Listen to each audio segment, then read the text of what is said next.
tell you something that should make every organization nervous.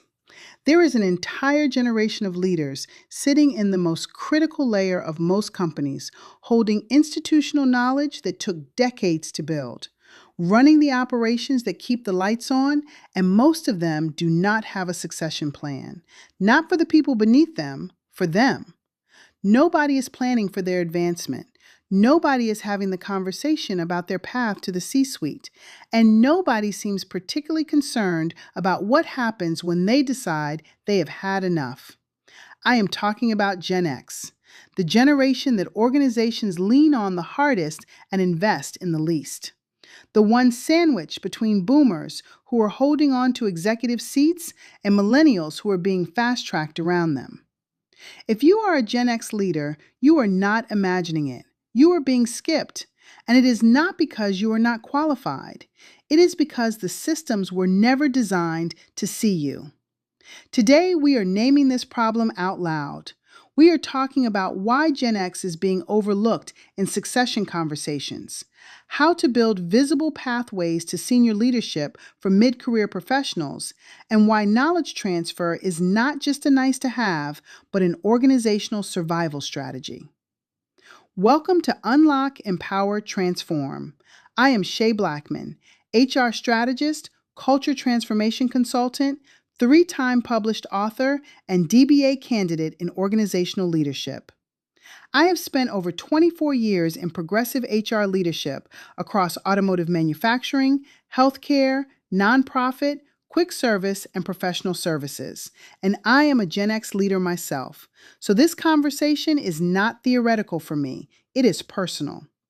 This is episode 61.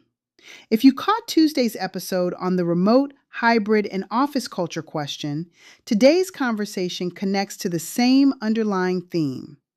Organizations making structural decisions without examining who those decisions actually serve and who they leave behind. Today, we are covering why Gen X is being bypassed in leadership succession, how to build visible C-suite pathways for mid-career leaders, and knowledge transfer strategies that preserve the institutional wisdom your organization cannot afford to lose. Plus, I have an exercise that connects directly to the Shield Resilient Strategy Guide.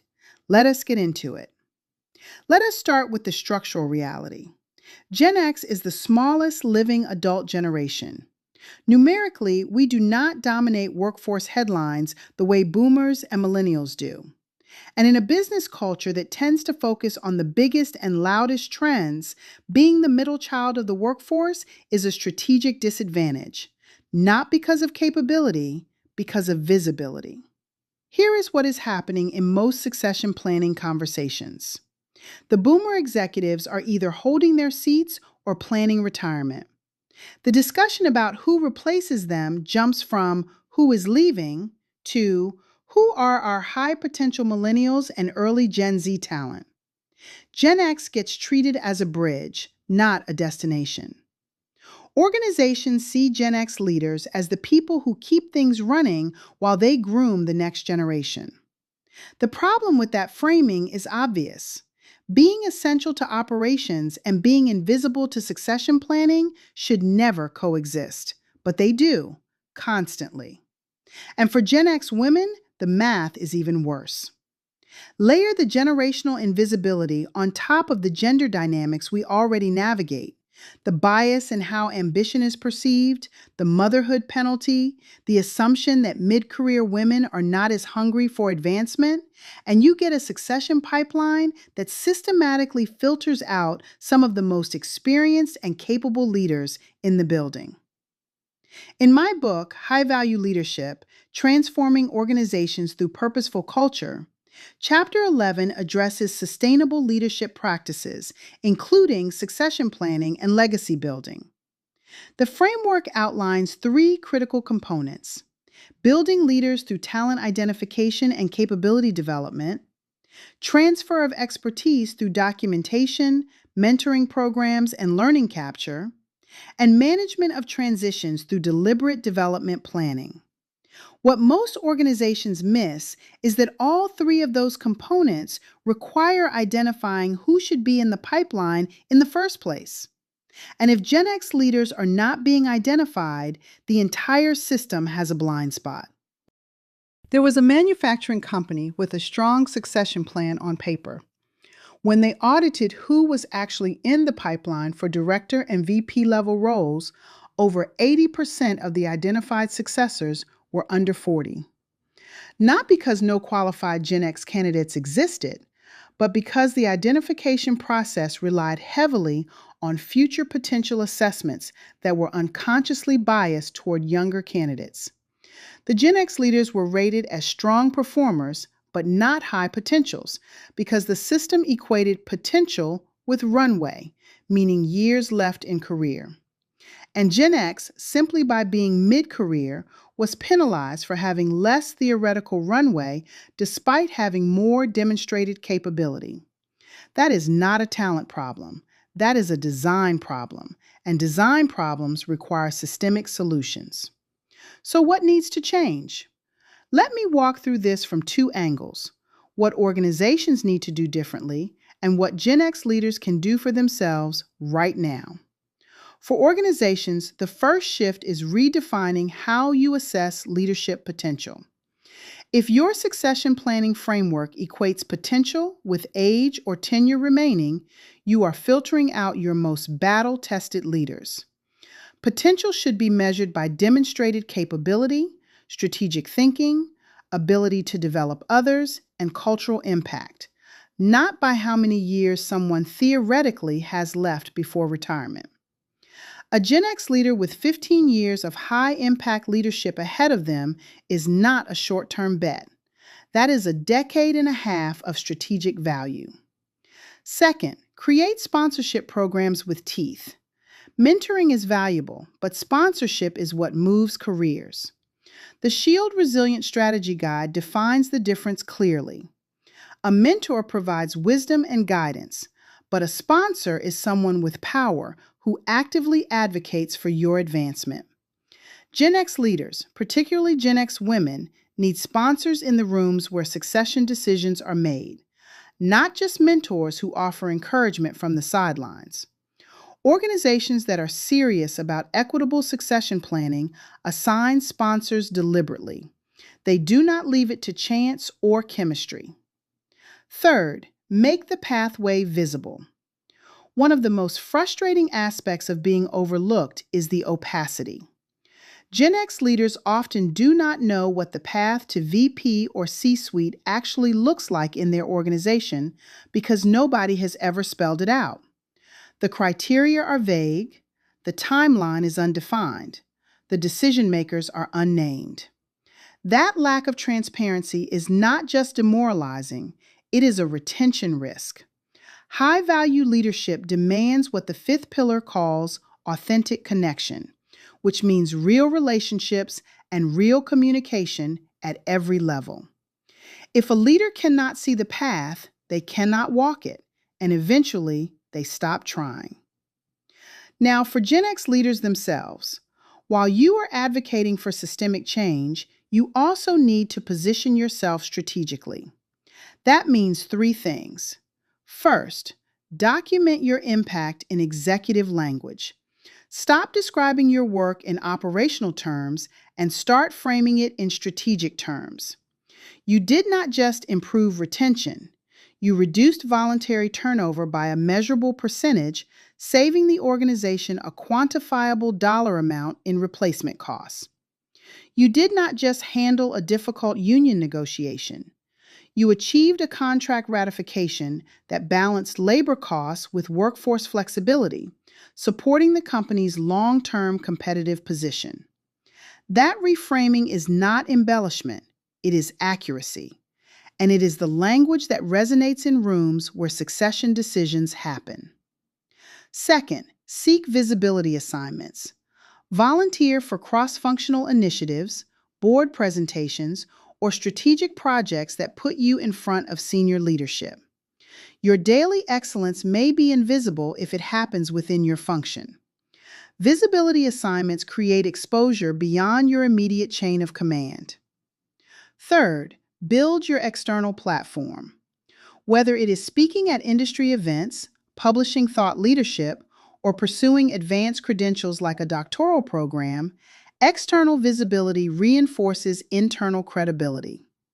When the succession conversation happens, you want to be the person whose name comes up because their impact is undeniable both inside and outside the organization. Now let us talk about the part of this conversation that should keep every executive up at night: knowledge transfer. Because when Gen X leaders leave, and they will leave, they are not just taking their job title with them. They are taking decades of institutional knowledge that nobody thought to capture. I have seen this firsthand across multiple industries. A seasoned HR director retires, and suddenly nobody knows why a particular policy exists, what the history with the union was, or how to navigate the relationship with a critical vendor. A plant manager exits, and the informal systems that kept production running, the ones that were never documented because everybody just knew, disappear overnight. That is not just inconvenient, it is expensive, and it is entirely preventable. Chapter 11 of my book outlines 3 knowledge transfer mechanisms: documentation of systems, sharing of practices, mentoring programs, and capture of learning. Let me expand on each of those with practical application. First, create living knowledge repositories. This goes beyond standard operating procedures. I am talking about decision rationale documentation. Not just what was decided, but why, the context, the trade-offs, the stakeholder dynamics. When a Gen X leader has navigated a complex labor negotiation or managed a cultural integration during an acquisition, the playbook they carry in their head is worth more than any consulting report. Organizations need to systematically capture that intelligence while those leaders are still engaged and willing to share it. Second, implement structured mentoring that is bi-directional. Gen X leaders mentor emerging talent on institutional navigation, stakeholder management, and strategic judgment. In return, emerging talent shares digital fluency, new market perspectives, and fresh approaches to familiar problems. This is not charity mentoring. This is strategic capability exchange, and it only works when the organization values what Gen X leaders bring to the table enough to formally structure the exchange. Third, build overlap periods into succession transitions. The standard 2-week notice followed by a knowledge dump on the last Friday is organizational malpractice. When a senior leader transitions, there should be a 60 to 90-day overlap where the outgoing leader works alongside their successor. Not hovering, not micromanaging, transferring context. The relationships, the unwritten rules, the political landscape.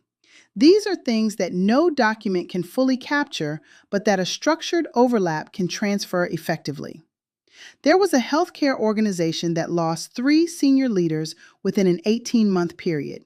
No overlap, no structured knowledge transfer.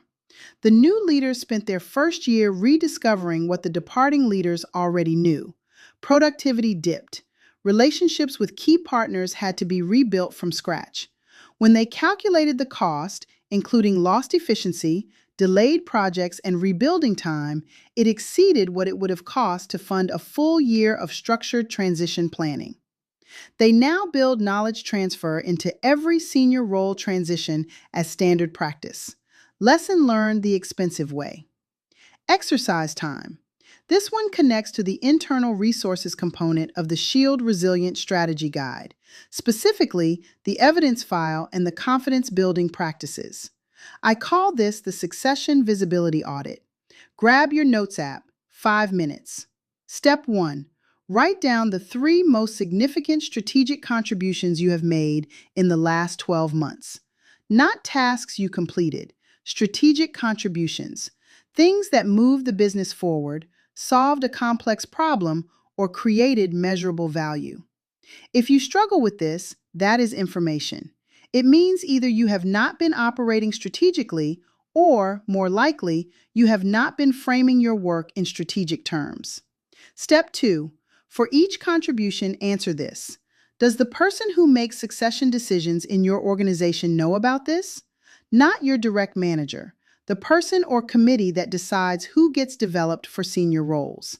If the answer is no, you have a visibility gap, and no amount of excellent work will close it by itself. Step 3. Identify one action you will take this week to close that gap. It could be requesting a meeting with a senior leader. It could be volunteering for a strategic initiative. It could be updating your internal profile or preparing a brief for an executive presentation. One action this week. The Shield Guide's Internal Resources section talks about maintaining an evidence file of your positive feedback, problems solved, achievements, and milestones. The Succession Visibility Audit builds on that by asking not just whether you are tracking your impact, but whether the right people in your organization can see it.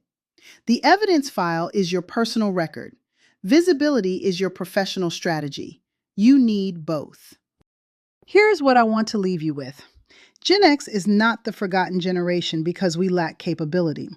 We are overlooked because the systems that identify, develop, and promote leaders were not built with us in mind. That is a design flaw, and design flaws can be corrected, but only if we name them, challenge them, and build something better. If this resonated, here is what to do next. Download the Shield Resilience Strategy Guide. The link is in the show notes. The Internal Resources section will walk you through building that evidence file and the confidence practices that fuel self-advocacy. It is free, and it is built for leaders navigating exactly this kind of professional challenge. Grab a copy of my book, High Value Leadership: Transforming Organizations Through Purposeful Culture. Chapter 11 covers succession planning, knowledge transfer, and legacy building in depth. And Chapter 5 addresses the leadership pipeline and high-impact talent development methods. Together, they give you the full framework. Link is in the show notes. And if you are ready to position yourself for that next level of leadership, join the waitlist for the High Value Leadership Intensive course. This is where we take these concepts and build your personal implementation plan. Link is in the show notes. Drop a comment and tell me, have you been skipped in a succession conversation? Or have you seen it happen to someone else? I want to hear your experience. I read every single comment. On Tuesday, we are back with episode 62, The Relationship Economy: Why Connection Beats Technology Every Time. If you believe that leadership is ultimately about people, not platforms, that episode is going to be a whole conversation. Thank you for being here. Thank you for refusing to be invisible. I am Shay Blackmon, and until next time, keep unlocking your potential, empowering those around you, and transforming the cultures that need you. Take care.